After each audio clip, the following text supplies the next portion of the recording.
সোমবার অযোধ্যায় রাম মন্দিরের উদ্বোধন, প্রাণ প্রতিষ্ঠা হবে রামলালার। ইতিমধ্যেই কেন্দ্রীয় সরকারি দপ্তরগুলিতে ওই দিন অর্থ দিবস ছুটি ঘোষণা করা হয়েছে। এবার রাজ্যে 22শে জানুয়ারি সরকারি ছুটি ঘোষণার আবেদন জানিয়ে মুখ্যমন্ত্রী মমতা বন্দ্যোপাধ্যায়কে চিঠি দিলেন বিজেপি রাজ্য সভাপতি সুকান্ত মজুমদার। চিঠিতে রাজ্যের বেসরকারি প্রতিষ্ঠানগুলিকে ছুটি দেওয়ার জন্য সরকারের তরফে অনুরোধ করার আবেদনও জানিয়েছেন তিনি। ইতিমধ্যেই আগামী সোমবার অর্থিক দিবস ছুটি দিয়েছে অসম ও রাজস্থান সরকার।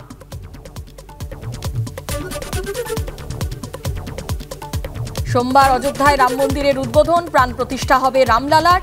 ইতিমধ্যেই কেন্দ্রীয় সরকারি দপ্তরগুলিতে ওই দিন অর্থ দিবস ছুটি ঘোষণা করা হয়েছে। এবার রাজ্যে 22শে জানুয়ারি সরকারি ছুটি ঘোষণার আবেদন জানিয়ে মুখ্যমন্ত্রী মমতা বন্দ্যোপাধ্যায়কে চিঠি দিলেন বিজেপি রাজ্য সভাপতি সুকান্ত মজুমদার। টেলিফোনে এই মুহূর্তে আমাদের সঙ্গে রয়েছেন আমাদের প্রতিনিধি শিবাশিস মৌলিক। শিবাশিস, এই বিষয়ে মুখ্যমন্ত্রী মমতা বন্দ্যোপাধ্যায়কে বিজেপির রাজ্য সভাপতি সুকান্ত মজুমদার যে চিঠি দিয়েছেন তাতে কি বলেছেন?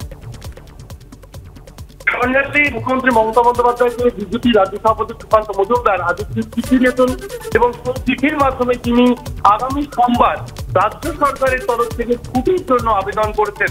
তিনি রাম মন্দিরের এই যে বিজেপির তরফ থেকে যে আন্দোলনের কথা তুলে ধরা হয় সেই লড়াইয়ের কথা উল্লেখ করে সুকান্ত মজুমদার তিনি চিঠিতে বলছেন যে বাংলার রামকোঠারি সরোজ কোঠারি তারা এই আন্দোলনের সঙ্গে যুক্ত ছিলেন এবং তার ফলশ্রুতি হিসেবে যে রাম মন্দির তৈরি হচ্ছে অযোধ্যায়, সেই রাম মন্দিরের দ্বারোদ্ঘাটনের দিন যেন রাজ্য সরকার বাংলার অবদানের কথা মনে রেখে তারা প্রশাসনিকভাবে ছুটি দেন, তার জন্য আবেদন জানিয়েছেন রাজ্য বিজেপি সভাপতি সুকান্ত মজুমদার। তবে রাজ্য সরকারের তরফে সেই আবেদনের সাড়া দেওয়া হবে কিনা সে এখনো কিছু যায়নি। ধন্যবাদ সুভাষিস। রাম মন্দির উদ্বোধনের দিন মমতা বন্দ্যোপাধ্যায়ের ডাকা সংগতি মিছিল নিয়ে হস্তক্ষেপ করল না কলকাতা হাইকোর্ট। মিছিলের দিন পেছনোর পাশাপাশি কেন্দ্রীয় বাহিনী চেয়ে শুভেন্দু অধিকারীর আর্জি খারিজ করে দিল প্রধান বিচারপতির বেঞ্চ। এদিকে রাম মন্দির উদ্বোধনের দিন রাজ্যে আইন শৃঙ্খলা বজায় রাখতে কী পদক্ষেপ জানতে চেয়ে মুখ্য সচিবকে চিঠি দিলেন রাজ্যপাল। 22শে জানুয়ারি অযোধ্যায় রাম মন্দির উদ্বোধনের দিন কলকাতায় মমতা বন্দ্যোপাধ্যায় সংহতি মিছিল করার পথে আর কোনো বাধা রইল না। এই সংক্রান্ত মামলায় কলকাতা হাইকোর্টে শুভেন্দু অধিকারীর আবেদন গৃহীত হল না। রাজ্য পুলিশের প্রতি কার্যত আস্থা রেখে বিরোধী দলনেতার কেন্দ্রীয় বাহিনীর আবেদনও গ্রহণ করল না প্রধান বিচারপতির বেঞ্চ। তবে প্রধান বিচারপতি টি.এস. শিবজ্ঞানম এবং বিচারপতি হিরণময় ভট্টাচার্যের বেঞ্চ এই নির্দেশ দিয়েছে যে সংহতি মিছিল করতে হবে সুশৃঙ্খলভাবে, ধর্মীয় ভাবাবেগে আঘাত করে কোনো মন্তব্য করা যাবে না। কোর্ট একটা ঠাসিয়ে থাপ্পড় মেরেছে, ঠাসিয়ে থাপ্পড়, যে এই সমস্ত রাজনীতি এখানে হয় না, মিছিল হবে, কেন্দ্রীয় বাহিনীর কোনো রকম প্রয়োজন নেই, রাজ্য সরকার, রাজ্য প্রশাসন, রাজ্য পুলিশ তারাই যথেষ্ট।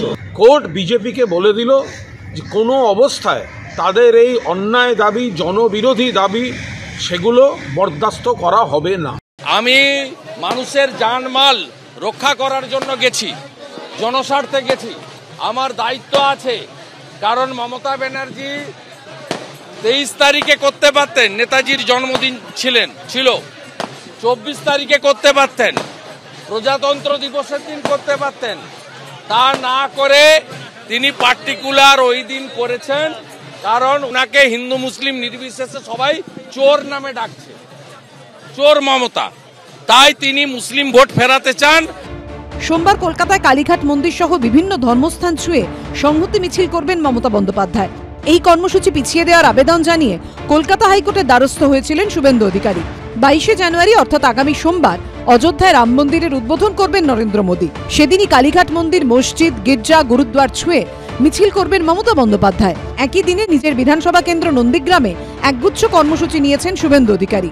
সেই সোমবারই অসমের গুয়াহাটিতে শিব মন্দিরে যেতে পারেন রাহুল গান্ধী। আর রাম মন্দির উদ্বোধনের আগেই সুন্দরকাণ্ড পাঠের সিদ্ধান্ত নিয়েছে অরবিন্দ কেজরিওয়াল। এদিকে বৃহস্পতিবার মুখ্য সচিবকে চিঠি দিয়ে রাজ্যপাল জানতে চেয়েছেন 22শে জানুয়ারি রাম মন্দির উদ্বোধনের দিন আইন শৃঙ্খলা পরিস্থিতি বজায় রাখতে কি ব্যবস্থা নিয়েছে রাজ্য। গায়ে মানে না আপনি মোড়লের মতো আচরণ করলেন রাজ্যপাল ডাকপিয়নের ভূমিকা পালন করছেন। বিজেপি যেটা চাইছে সেই চিঠিটা পাঠাচ্ছেন, নিজেকে পোস্টম্যানে পরিণত করেছেন রাজ্যপাল। এটা তো আরএসএস এর নির্দেশ, আর রাজ্যপাল তো ওই কাজই করছেন, তো কেন্দ্র সরকারের এজেন্ট। 22শে জানুয়ারি রাম মন্দিরের উদ্বোধন উপলক্ষে ইতিমধ্যেই বিজেপি নেতারা বিভিন্ন জায়গায় রাম মন্দিরের আমন্ত্রণপত্র ও অক্ষত চাল বিলি করছেন। রবিবার সন্ধ্যে থেকে বিভিন্ন মন্দিরে প্রদীপ প্রজ্বলন করা হবে। বিভিন্ন জায়গায় পদযাত্রায় অংশ নেবেন সুকান্ত মজুমদার, শুভেন্দু অধিকারী, দিলীপ ঘোষরা। এর পাশাপাশি অযোধ্যার অনুষ্ঠান কলকাতার বিভিন্ন জায়গায় জায়ান্ট স্ক্রিনের মাধ্যমে সরাসরি দেখানোর উদ্যোগ নেওয়া হয়েছে। শঙ্করাচার্যরাও কার্যত বলে দিলেন যে ধর্মকে প্রতিস্থাপন করা হচ্ছে রাজনীতি মারফত এবং কাউকে অবতার বানাবার জন্য প্রচেষ্টা হচ্ছে। রাম না, তার চাইতে বড় অবতার কে তা খুঁজে বার করা হচ্ছে। The biggest authorities of the Hindu religion have made their view public about what they think about the 22nd January function, that it is a political function. It is difficult for us to go to a political function which is designed around the Prime Minister of India and designed around the RSS. मतलब जो धर्म यहाँ पे पहनता है